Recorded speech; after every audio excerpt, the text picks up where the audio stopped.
April 14th, 1865, Washington, D.C. Inside the Oval Office of the White House, the air in this room is impossibly thick, stifling, and absolutely choked with the heavy, acrid stench of cheap cigar smoke, spilled black ink, and damp spring rain. Behind a massive, ridiculously heavy oak desk sits the most powerful, the most polarizing, and hands down the most utterly exhausted man in a violently divided America: Abraham Lincoln. He slowly picks up a wooden quill with his massive, calloused, bruised hands. He carefully dips it into a glass well of pitch-black ink. He pulls the most epic, history-altering, and fate-sealing document of his entire life right in front of him. It is the official government mandate legally creating the United States Secret Service. Yes, that legendary, top-tier agency. The very same elite tactical force that will one day become the absolute, impenetrable, heavily armed human shield for every single American president. The hardcore guys in the sailor black who are literally trained to catch sniper bullets with their own bodies to keep the commander-in-chief breathing. Lincoln leans over the thick parchment and signs his name with a bold, sweeping, confident signature. The ink on the paper isn't even dry yet. He has just legally spawned the most hardcore organization ever designed to protect the state from critical internal threats. But just stop and think about this insane reality for a second. Just a few hours later, on this exact same chilly spring evening, this exact same man is going to hop into a wooden carriage and head over to Ford's Theater to chill out and watch a stage comedy. And in the most critical, most vulnerable, most absolutely terrifying moment of his entire life, there will not be a single elite agent from his brand new Secret Service standing next to him. His only line of defense will be one single, solitary bodyguard, a local Washington beat cop with an absolute garbage reputation, a history of insubordination, and a hardcore drinking problem. And while a heavily armed, fanatical assassin named John Wilkes Booth silently creeps step by step into the president's dark VIP box, this clueless, useless security guard is simply going to stand up from his chair, walk out of the theater into the night, and head to the nearest dive bar to chug cheap ale. The creator of the Secret Service will be shot in the back of the head on the exact same day he created the agency, all because of an absolutely cringe-inducing, incomprehensible, and fatal lack of basic security. How in the world does this even happen? How does the guy who literally, with his own hand, signs the historical decree creating the ultimate security apparatus of the United States become the easiest, most defenseless, and most tragic target in the history of high-stakes political assassinations?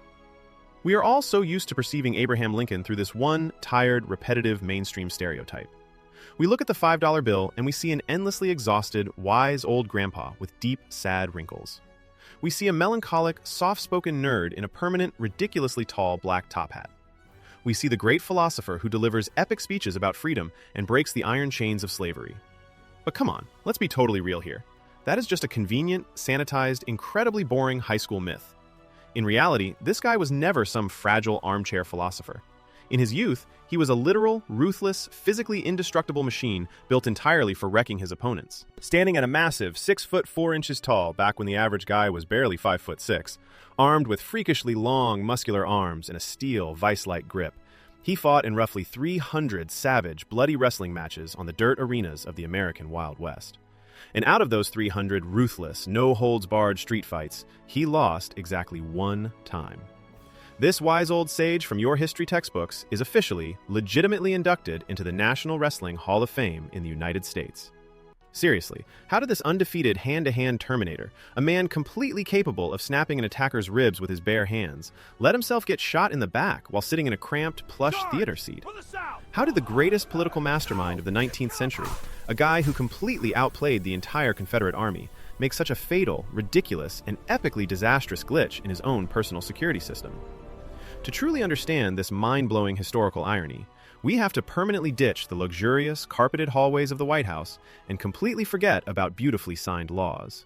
We have to jump straight into the brutal, filthy, sweat and blood-soaked reality of the American frontier. New Salem, Illinois, the 1830s.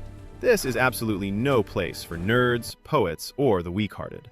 This is a wild, hardcore, unforgiving wasteland where the only things that matter are brute physical strength, insane endurance, and primal savagery. There are no cops here to bail you out. There are no courts to file a strike against your bully. Out here, the only guy who survives and dictates the rules is the guy who hits first and hits like a runaway freight train. Young Abe Lincoln isn't wearing designer suits or fancy silk bow ties. He is rocking a rough, scratchy, homespun shirt that is completely drenched in sweat and covered in dirt. From early morning until the dead of night, he swings a ridiculously heavy iron axe, splitting giant, stubborn logs to build endless miles of wooden fences. This hellish, exhausting, joint-destroying physical grind sculpts him into an absolute monster. His height is nearly 2 meters. His hands are massive, calloused, and heavy as iron anvils. In this harsh world, pretty words and political theories mean absolutely nothing. You have to beat the crowd's respect out of them with your bare knuckles right in the mud. When young Lincoln gets a gig working as a regular clerk in the local village store, a gang of the most unhinged, aggressive, and toxic thugs in the entire county, infamously known as the Clary's Grove Boys, decides to test this lanky newcomer. Their undisputed boss, the totally undefeated local champion Jack Armstrong, issues a direct physical challenge to this weird kid. Anyone else in Lincoln's shoes would have just wet their pants. Someone else would have tried to skip town under the cover of darkness. Another guy would have tried to pay him off with cash. But Lincoln silently steps into the dirty, packed circle, completely surrounded by a mob of drunk, aggressive men craving blood and action. This isn't some staged, theatrical wrestling match. This is a savage, brutal street fight for survival, where tripping, slamming, and choking are totally legal. Armstrong roars and charges forward, expecting an easy, humiliating win against the store clerk. But Lincoln doesn't just go into pure defense mode. He uses his freakishly long, jacked arms, grabs the furious champion by the neck with a death grip, violently lifts him off the ground with insane, raw power, and slams him down into the dirt with primal fury like a broken toy. The crowd instantly catches a hard, paralyzing shock. Lincoln pins the defeated, gasping leader to the ground, scans the dead silent mob with crazy, burning eyes, and loudly dares anyone else to step up and try their luck. Nobody moves a single muscle. In that exact moment, Lincoln crystal clearly realizes the ultimate law of human nature. To lead people, to truly rule them, you must first undeniably prove that you are much tougher and stronger than they are. Growing up, Lincoln drags this ruthless, frontier-forged tactic of absolute dominance straight into big league politics. He builds insanely complex, multi-layered mechanisms of government power. But let's break down the mechanics of the most paradoxical, most ironic system he ever rolled out on his very last day on Earth: the anatomy of the American Secret Service. How exactly did this genius scheme work, and why was a fatal, deadly bug hard-coded into its DNA? The audience always automatically assumes the Secret Service was spawned specifically to defend the life of the president. Bro, that is the greatest, most mainstream historical misconception ever. Let us break down the exact anatomy of this system. Step 1. The global economic collapse. In the dead center of the bloody Civil War, America is rapidly bleeding out on the battlefields. But it isn't just Confederate-led bullets killing the country. It is ordinary paper. The nation is totally flooded with fake cash. 1 out of every 3 banknotes in the States is a masterfully printed counterfeit. 1/3 of the entire economy is literally a mirage. The financial system of the North is teetering on the edge of a total, unavoidable game over. Lincoln realizes that if the dollar completely crashes, the army will have no loot, no ammo, and no food, and the country will just collapse. He doesn't just need another army of soldiers with rifles. He needs an invisible army of shadows. Step 2. The radical solution. Lincoln and his Treasury Secretary clearly understand that the regular city police are lazy, incompetent, and rotten to the core with corruption. They need a fundamentally new federal structure with cheat codes for unlimited authority. Lincoln pitches the concept of a top-secret elite unit. These will be the best, most elite detectives in the country, guys who can work deep undercover for years, track down massive criminal syndicates, and physically obliterate the counterfeiters' printing presses. It is a brilliant, lethal police machine, optimized exclusively for saving the economy. Step 3. The fatal, inexplicable blind spot. And right here is where that diabolical, mind-blowing paradox hides. Lincoln gives this special agency truly limitless power to protect printed green pieces of paper, but he absolutely, stubbornly refuses to write the feature of physical presidential protection into their official charter. He seriously believes that the president of a democratic republic does not have the moral right to hide from his own people behind the broad shoulders of heavily armed goons like some cowardly European monarch. He built an invincible, impenetrable fortress for the money, but he consciously left the front door to his own life completely, fatally wide open. Think about this for a second. Just picture this insane scene in your head. You are standing in the exact epicenter of the most horrific, bloodiest meat grinder on the entire continent. Half of a giant country genuinely, fanatically hates your guts. Every single day, thick folders of hate mail spam your desk, with people detailing exactly how they are going to slice your throat, poison your food, or blow up your carriage. And amidst all this unbelievable trash, you sign a decree creating an elite, armed SWAT team, but you send them off to hunt down fake money printers, while you yourself chill and walk down dark streets accompanied by completely cringe, random beat cops. What do these threats actually mean? What do they look like in real life? This isn't just angry internet comments or political banter. These are loaded, cocked revolvers in the pockets of guys standing in the exact same crowd as you. Yesterday, he was the victorious boss who crushed the enemy. Today, he is just a walking, totally defenseless target. The enemy is absolutely not sleeping. Confederate forces and unhinged fans of the defeated South clearly understand that taking Lincoln out in an open field battle is mathematically impossible. The enemy desperately, time after time, tries to hack the hero's system, to zero him out before he can finally close out his historical mission. Attempt 1. The Baltimore Plot. Back in 1861, hardcore Southerners planned to brutally eliminate the newly elected president right on a packed train station in Baltimore. They completely tracked his schedule, armed themselves with long knives and multi-shot pistols. The plan seems absolutely 100% flawless. But the genius boss of a private detective agency, Alan Pinkerton, flexes at the last second. He changes the train schedule, physically cuts the telegraph wire so the enemies can't communicate, and secretly smuggles Lincoln through the night in Baltimore, disguised in someone else's long coat and a pulled-down hat.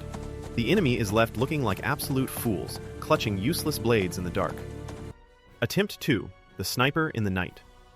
August 1864. Lincoln is riding his horse solo to his summer cottage a few miles from the White House. A lone camper sniper, hiding in the thick, dark bushes, catches the president's silhouette in his crosshairs. He holds his breath and smoothly pulls the trigger. The deadly bullet flies straight at the president's head, but it only punches a clean hole through his famous, tall black top hat, knocking it to the dirt. By some absolute miracle, by a matter of pathetic millimeters, Lincoln survives. The enemy misses again by a tiny but decisive fraction of an inch. Attempt 3. The Bold Kidnapping Plot. A famous, incredibly popular theater actor and crazed fan of the South, John Wilkes Booth, puts together a party of desperate thugs. Their plan is insane.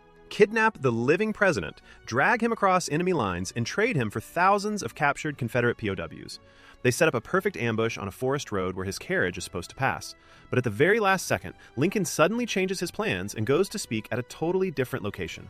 The ambush fails miserably. The frustration, the powerlessness, and the toxic rage of the enemy reach an absolute boiling point. The Confederacy surrenders. The South definitively loses the war. Kidnapping loses all meaning. Now, a crazed Booth only wants blood. He only wants the frag.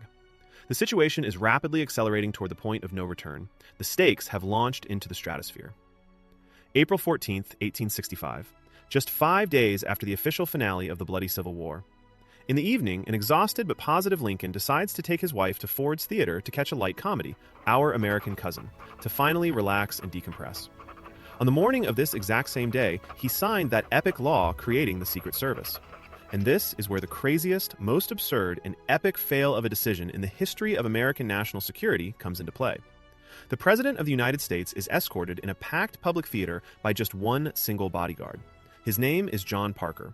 He is not an elite agent, he is not a highly trained commando, he is not a combat veteran. He is an ordinary, low-ranking police officer with an absolutely garbage, shameful reputation. His thick personnel file is loaded with strikes for drinking on the job, yelling at his bosses, visiting brothels while in uniform, and sleeping on duty. Why the hell is this specific guy guarding the most important and most hated man in the country? It is a monstrous, unforgivable bureaucratic screw-up that will forever alter the course of history. The president is chilling in an open VIP box on the balcony. Parker is supposed to stay glued to a wooden chair right outside the door of the box in the narrow hallway, blocking anyone's path. But Parker is unbearably bored. He can't see the stage, he doesn't care about the play, and he really, really wants a drink. So what does this genius of security do?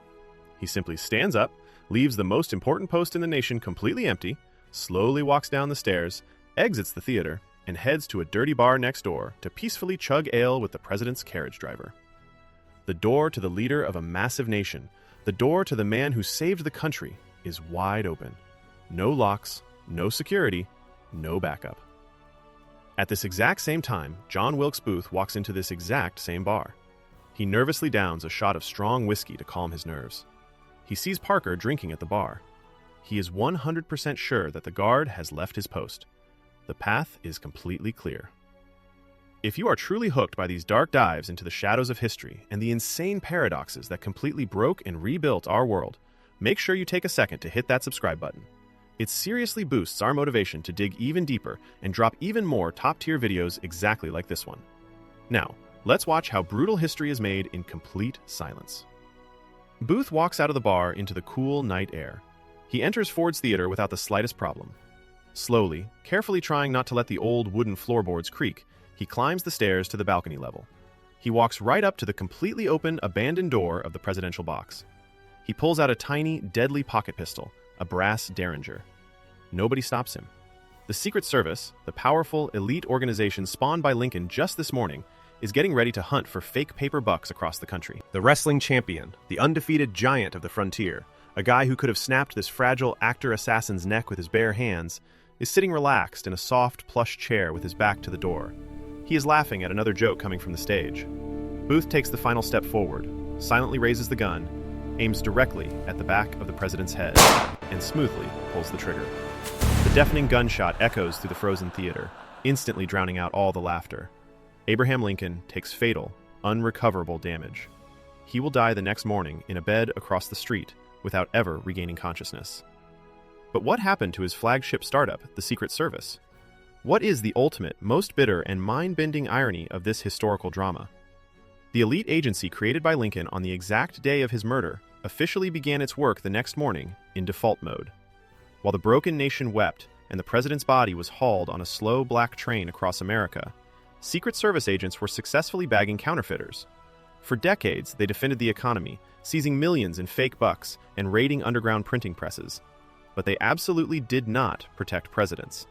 Even after Lincoln's tragic death, the government failed to catch this bloody, screaming hint from fate.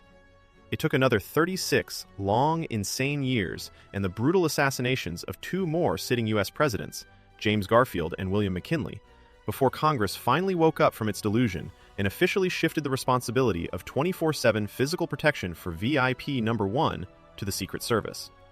For 36 years, the massive organization created by a murdered president loyally guarded green paper while the next living leaders of the nation were ruthlessly gunned down in the streets. Other presidents hid behind their wealth. Lincoln walked among the danger. Other leaders feared the fight.